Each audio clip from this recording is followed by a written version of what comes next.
So, magandang gabi po sa inyong lahat. Magandang gabi, magandang gabi. Today is December 9 po ngayon, araw ng Lunes. Tuloy po tayo sa ating pag-aaral ng mga salita ng Diyos, lalo tigit sa Ebanghelyo, sa mabuting balita na ginagamit ng ating Katolikong simbahan. So, tulad po ng dati, bago tayo magsimula, tayo ay manalangin sa ngalan ng Ama, ng Anak, ng Espiritu Santo. Amen. Halina, Espiritu Santo, punuin mo ang puso ng mga sumasampalataya sa iyo at papagalabin mo sa amin ang apoy, ang init ng iyong pag-ibig. Isugo mo ang iyong Espiritu at upang kaming lahat ay muling magbabalik loob at mababago mo ang larawan ng mundo. O Panginoon, na sa pamamagitan ng liwanag ng iyong Espiritu Santo, tinuruan mo ang puso ng iyong mananampalataya, naway sa pamamagitan din ng Espiritu Santo kami manatiling mulat sa katotohanan at laging nagagalak sa iyong pagkalinga sa pamamagitan ni Kristong aming Panginoong Diyos. Amen. Sa ngalan ng Ama, ng Anak, ng Espiritu Santo. Amen. Maraming salamat po sa inyong pakikiisa sa ating panimulang panalangin. So, katulad nga po ng nasabi ko, ang pag-uusapan nating ebanghelyo ngayong gabi ay ang ebanghelyo pa rin sa kasalukuyang araw. Araw ng Lunes, December 9. So, ano ang ginamit na ebanghelyo ng ating simbahan para sa araw na ito? Alam niyo po, sa araw na ito, ipinagdiriwang ng ating simbahan kapistahan, ang kapistahan ng kalinis-linisang pagbubuntis kay Maria sa Mahal na Birhen, the Feast of the Immaculate Conception. At sa pagdiriwang nga pong ito, kapistahan ng kalinis-linisang pagbubuntis kay Maria, ito po ang ebanghelyong natapat. Wait lang po, share screen po ako para makita nyo po. Wait lang po, share screen po ako. Wait lang po, share screen ako. Okay. Ito po ang ating ebanghelyo para sa araw na ito, sa pagdiriwang sa kapistahan ng kalinis-linisang pagbubuntis sa Mahal na Birhen. Ang ebanghelyo ay mula sa aklat ni San Lucas, Kabanata 1, mga talata 26 hanggang 38. Ang pagpapahayag ng mabuting balita ng Panginoong Hesukristo ayon kay San Lucas. Nang ika-6 na buwan ng pagdadalang tao ni Elizabeth, ang anghel na si Gabriel ay sinugo ng Diyos sa Nazaret na isang bayan sa Galilea upang kausapin ng isang dalaga na ang pangalay Maria. Siya ay nakatakda ng ikasal kay Jose, isang lalaking buhat sa angkan ni David. Lumapit ang anghel sa dalaga at binati ito, "Magalak ka, ikaw ay lubos na kinalulugdan ng Diyos. Sumasa iyo ang Panginoon." Naguluhan si Maria sa sinabi ng anghel at inisip niyang mabuti kung ano ang kahulugan ng ganoong pagbati. Sinabi sa kanya ng anghel, "Huwag kang matakot, Maria, sapagkat naging kalugod-lugod ka sa Diyos. Makinig ka, ikaw ay maglilihi at manganganak ng isang sanggol na lalaki at siya'y pangangalanan mong Jesus. Siya'y magiging dakila at tatawaging anak ng kataas-taasang Diyos. Ibibigay sa kanya ng Panginoong Diyos ang trono ng kanyang amang si David upang maghari sa angkan ni Jacob magpakailanman. Ang kanyang paghahari ay walang katapusan." Paano pong mangyayari ito gayong ako'y isang birhen? Tanong ni Maria. Sumagot ang anghel, sa iyo ang Espiritu Santo at mapapasailalim ka sa kapangyarihan ng kataas-taasang Diyos. Dahil dito, ang isisilang mo'y banal at tatawaging anak ng Diyos. Hindi ba't ang kamag-anak mong si Elizabeth ay baog? Gayon may naglihi siya at ngayoy ika-anim na buwan na ng kanyang pagdadalang tao kahit na siya'y matanda na, sapagkat walang anumang bagay na hindi kayang gawin ng Diyos. Sumagot si Maria, ako'y alipin ng Panginoon, mangyari nawa sa akin ang iyong sinabi. Pagkatapos, umalis na ang anghel. Ang mabuting balita ng ating kaligtasan. Pinupuri ka namin, Panginoong Hesukristo. Stop share na po ako. So, iyon po ang ebanghelyo natin ngayon. Ang ebanghelyo natin ngayon ay yung tinatawag na Annunciation. Okay, Annunciation. Pero hindi po ang senaryong ito ang pinagdiriwang natin, ha. Ang Annunciation. Ang senaryong pinagdiriwang natin ay ng ang pagbubuntis nga sa kalinis-linisang mahal na birhen kay Maria. So, pinagbuntis siya ng walang anumang sala.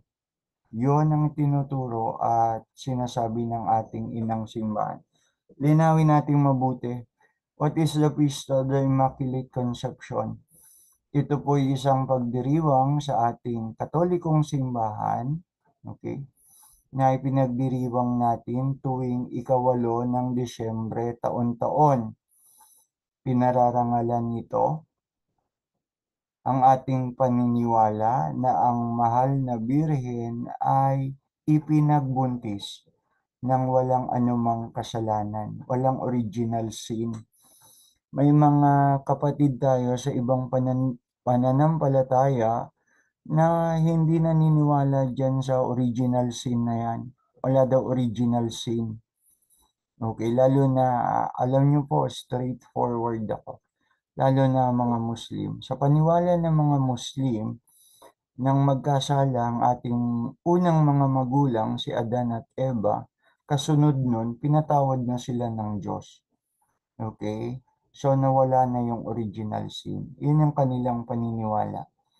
Pero sa ating mga Katoliko, ang paniwala natin sa pagkakapanganak sa atin, meron pa rin tayong kasalanan.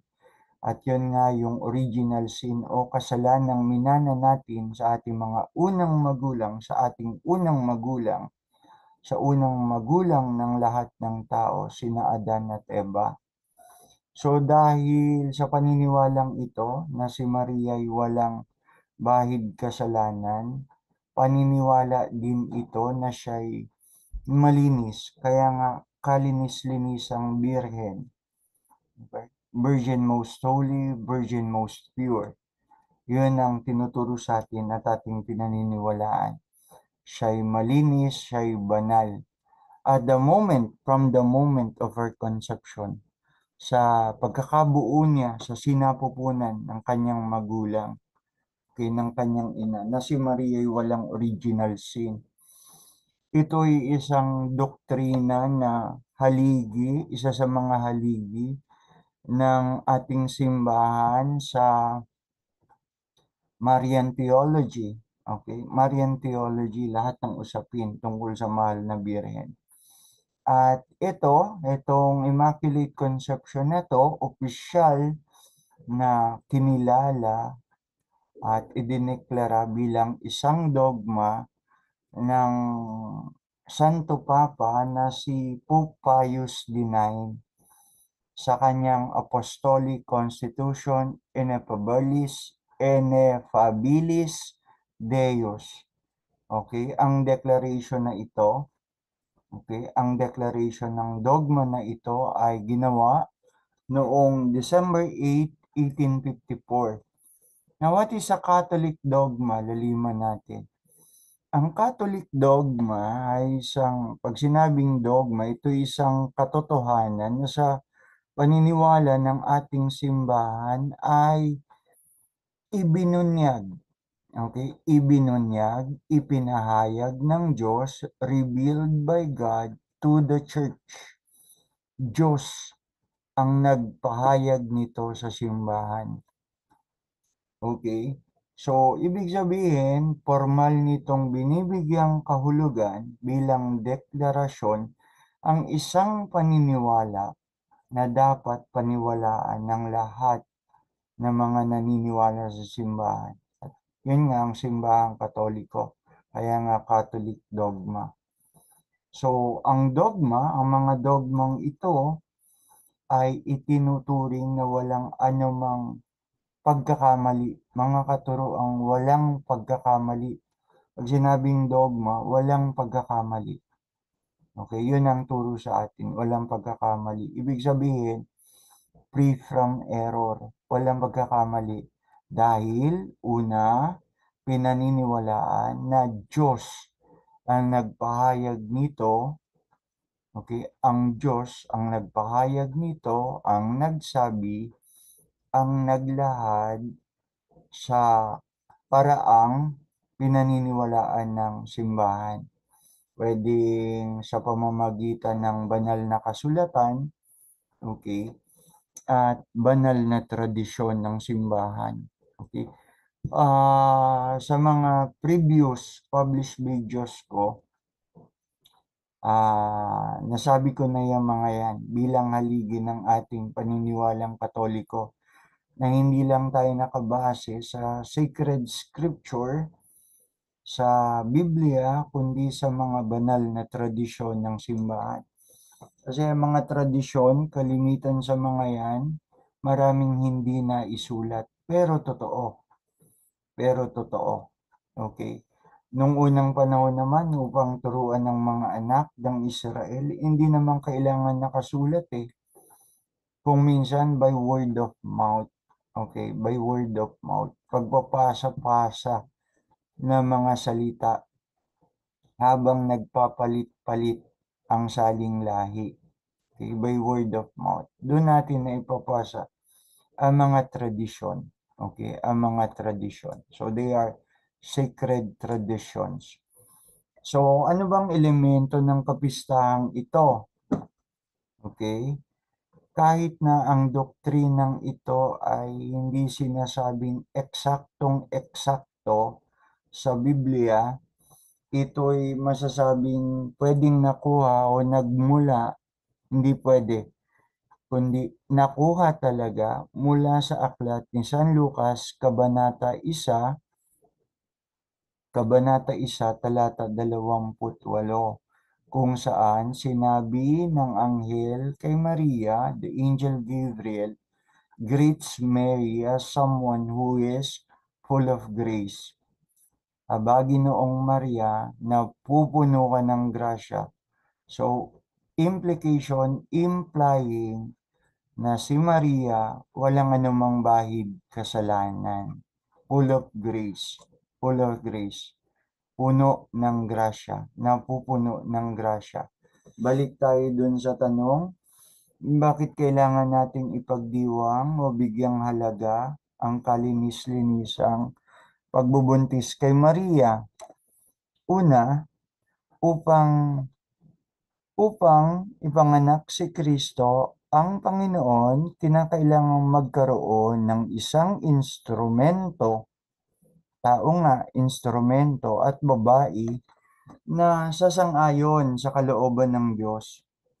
Okay, mulit-muli, hindi tayo nilikha ng Diyos na parang mga robot na kung ano lang ang gustuhin niya, kung ano lang ang loobin niya, wala na tayong choice kundi yun ang gawin. Wala na tayong choice kundi yun ang sundin. But because God gifted us with free will, pinagkalooban tayo ng malayang kalooban, pwede nating gawin kung ano man ang ating magiging choice o desisyon sa buhay. So, nakita nyo kung gaano kabuti ang Diyos. Hindi tayo ginawang robot o anumang mekaniko, kind of machine. Okay. Machines are like that, even computer. Pag pinrogram mo, yung program lang na yun, yung kanyang gagawin. So, niregaluhan tayo ng Diyos. God gifted us with what we called as free will, malayang kalooban. So, yun nga, kalooban ng Diyos na iligtas tayo sa kasalanan at plano niya nga na isugo ang kanyang bugtong na anak para sa ating kaligtasan. Sa John 3:16. For God so loved the world that He gave His only begotten Son, that whosoever believes in Him shall not perish but have everlasting life. So ito nga yun. Ito nga yun yung ating pinagdiriwang. Layunin ng Diyos, plano ng Diyos na iligtas ang tao. Pero kinailangan niyang magkaroon ng isang tao, ng isang instrumento, ng isang babae na sasang-ayon sa kanyang kalooban. Somebody na magsasabi sa kanya, yes Lord, I will do it. Yes Lord, I will obey. And that is exactly what Mary did. So ito nga yun. So ano sabi ng anghel? Aba, Ginoong Maria, napupuno ka ng grasya, implying over sinless nature, walang anumang bahid kasalanan. Ikaw ba naman, yung malinis na malinis na malinis na malinis na malinis na tubig. Nasabi ko na bang malinis? Yung malinis na malinis na malinis sa tubig, ilalagay mo ba sa isang sisidlang marumi? Yun lang ang logic ko doon. Diyos yun. Puno ng kabanalan at kalinisan. So therefore, in order for God to enter the world at maging tao, yung kanyang nature na maging tao, so tunay na tao at tunay na Diyos, tunay na tao, kailangan siyang ipagbuntis. Kailangan siyang ipagbuntis. At itong babaeng ito, si Maria, simulat sa pool, sa lumang tipan, siya na yung babaeng tinutukoy. Siya na yung babaeng tinutukoy. Ang ahas, kakagatin ng iyong sakong, samantalang ikaw, dudurugin mo ang kanyang ulo. Ang iyong mga anak ay magiging kaaway ng ahas. At ang ahas ay magiging kaaway ng iyong mga anak. So, yun ang ating mahal na birhen. Simulat sa pool, mula pa sa lumang tipan, nakahula na siya. Siya yun. Siya yun. Siya yung kakagatin ng ahas sa sakong at sa pamamagitan din naman ng kanyang paa, dudurugin niya ang ulo ng ahas. Yung demonyo. The devil himself. So, ang Diyos ay sumasa iyo. Ibig sabihin, nalulugod ang Diyos sa iyo. Kinalulugdan ka ng Diyos. Big deal yun. Mga kapatid, big deal yun. Pag sinabi nalulugod ang Diyos sa iyo. Maraming tao hindi kalugod-lugod sa Diyos. Pero kung mismong anghel ang nagsabi, galing ang sinabi sa Diyos, nalulugod ang Diyos sa iyo, ang Diyos ay sumasa iyo, ibig sabihin, nalulugod sa iyo ang Diyos, big deal yun. Big deal yun. Kasi nga, maraming tao hindi kinalulugdan ng Diyos. That makes it a big deal. Bukod kang pinagpala sa babaing lahat. Lahat. Bukod kang pinagpala sa babaing lahat. Pinagpala kaysa sa nanay mo. Pinagpala kaysa sa nanay ko. Pinagpala kaysa sa sino mang babae. kaya pinagpala sa babaing lahat. So kung pinagpala si Maria bukod sa lahat ng babae, okay, dapat pinagpahalagahan siya ng Diyos, pagpahalagahan din natin siya. Yung mga bagay na pinagpapahalagahan ng Diyos, bagay na dapat nating pagpahalagahan. So, nakakalungkot lang, may mga taong parang galit na galit kay Maria. Okay? Parang galit na galit kay Miriam. Pero ang Diyos, nagpahalaga sa babaeng ito. Ang babaeng ito'y pinili niya. Okay? Pinili niya. Noon pa mang una sa lumang tipan. Nagpahalaga ang Diyos sa kanya. Kinalulugdan siya ng Diyos. And overall, sa huli, ang sabi ni Maria, ako'y alipin ng Panginoon. Pagpapakumbaba, ako'y susunod. Mangyari sa akin ang iyong sinasabi. At nilisan siya ng anghel. So mga kapatid, huwag nating bastusin ng mahal na ina. Huwag nating bastusin ng mahal na ina. Nagkaroon siya ng malaking papel para sa ating kaligtasan. Siya ang instrumentong pinili ng Diyos upang ang kanyang bugtong na anak ay isilang bilang tao at bilang Diyos.